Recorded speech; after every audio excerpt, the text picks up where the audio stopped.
All right, welcome back. It is a Money Monday edition of Liquid Lunch TV. You're watching Liquid Lunch on BizTV. We're coming to you live as we do every single day, Monday to Friday, noon to 2 Eastern. No, not from the Corona Bunker Studios in my house.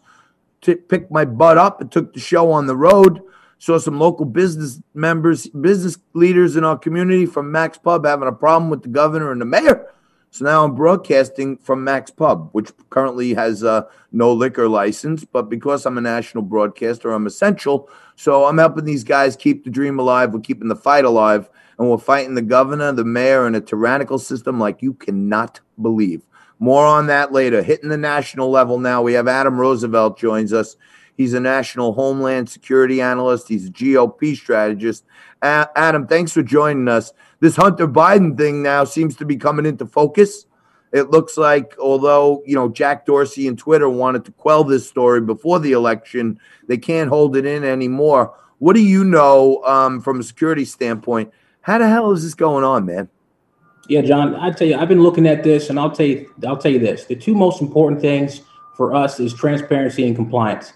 Let me be very clear. The office of the vice president and the office of the president of the United States is not to be used for personal gain and profit in exchange for service to the American people. There's a big issue right now surrounding this, and I think that it's incumbent of us when we have high government officials in these positions, that includes them and the first family, the second family. They've got access to resources. They got the ability to structure deals. So when these folks sit on boards in foreign companies, these guys are paying for what I would believe to be access to the vice president, access to the president. And it is very easy for them to structure deals while ongoing foreign relations are happening for economic discussions in Ukraine. And I think that it is incumbent on us to take a look at this a little further, or else we'll be in a position where leaders like this can sideline deals while they're in positions of power. So, Adam, let me ask you this. I'm not a big conspiracy theorist, but, I like to dig my way through something. I've been harping on this for a while. The former mayor of Moscow's wife sent Hunter Biden a huge multi-million-dollar wire, and no one has explained that yet. Donald Trump was accused for 4 years of colluding with the Russians, and now we know the president-elect's son got this unknown wire. How bad is this? I mean, how do we get to the bottom of this and show the people what's happening?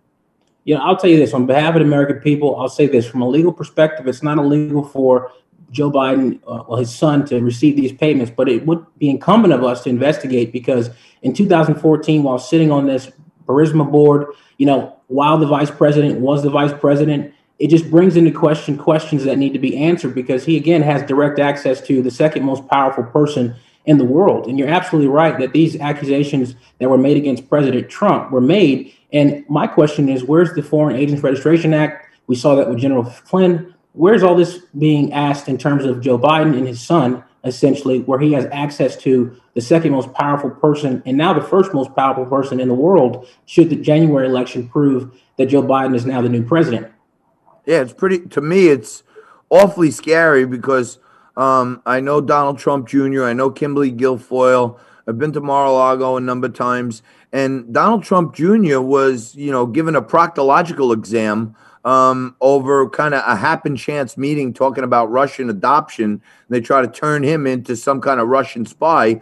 But here we have Joe Biden's son getting wires from China and Russia and Ukraine, and nobody wants to talk about it or look into it. It's crazy. But Adam, let me switch gears a little bit here.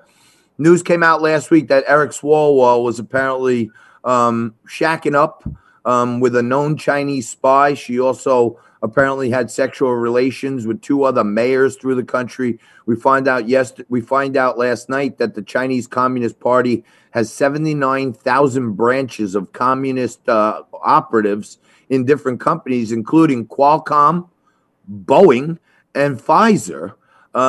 How bad is this that we have Eric Swalwell, a sitting congressman, was having sex and a relationship with a known spy? Yeah, this is a big one. I'll tell you this. There's one element of this is CFIUS, so foreign investments in the United States. The second thing is vetting. So every national security expert that comes to work for the DOD or Department of Homeland Security is required to go through a vetting procedure, because they're going to have access to information that is pertinent to national security.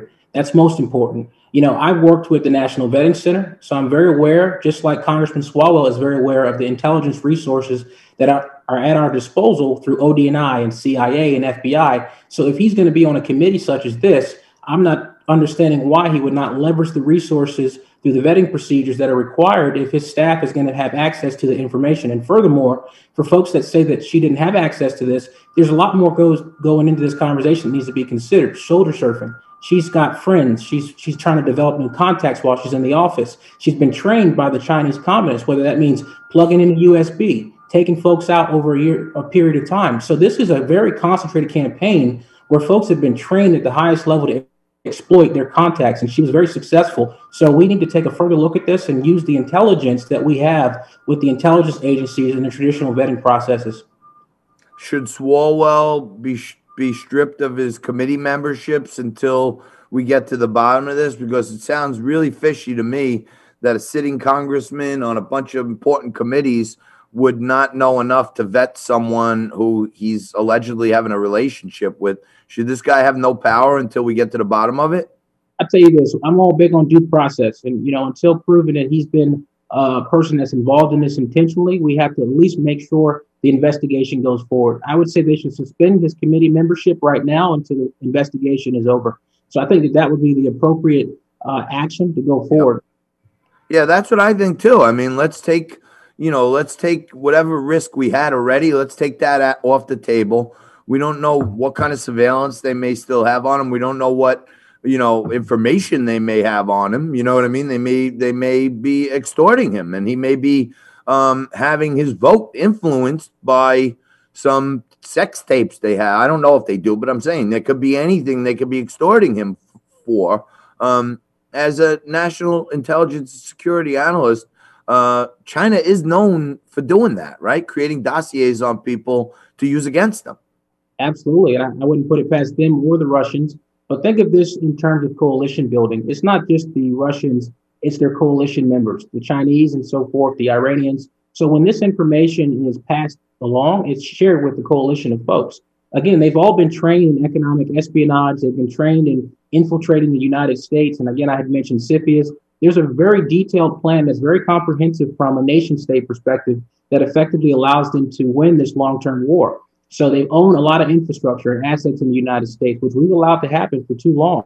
And that's why the CFIUS Act was put in place to control these types of decisions for foreign investments. But it goes well beyond this. It's a big national security topic, and it has a lot of taxonomy of topics that we need to address to get ahead of these threats. Yeah, I mean, it's getting scary to me because, there was a reason that the Silicon Valley cartel wanted to shut down all this news about Hunter Biden. They didn't want the electorate to think, oh, my God, there's a case against him.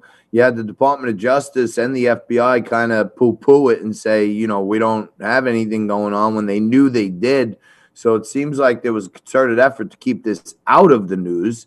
And now, the same thing applies here as Swalwell. If they have Hunter Biden in some position where they have, some bad stuff on him, who knows if they're going to be influencing U.S. policy by extorting Joe Biden and his son?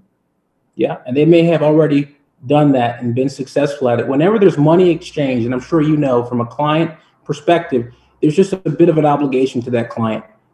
This guy got elected because of it. So I would say when the money was exchanged, it definitely deterred his ability to make sound decisions because the first person that he would speak to was the highest donor. So the fact that she had been flipped and is being used to infiltrate that office, that was a person that was trusted in his circle. He shared intimate information with her, whether it was pillow talk or whether it was just in the office. So she had more than intimate information. Well, I guess that'll all come out. All right, Adam, we got to leave it there. It's great to have you on for the first time. I look forward to having you back. If anything's breaking, you want to get the word out there, just let us know. We'll have you on right away. Thank you very much, John. Adam Roosevelt, National Homeland Security Analyst, GOP Strategist. First time on Liquid Lunch, but we got to have you back, brother. Thank you. Thank you, John. All right, we'll take a quick break, come back right on the other side of these commercials. Watch our sponsors. Stick with us. We'll be back in just a few minutes.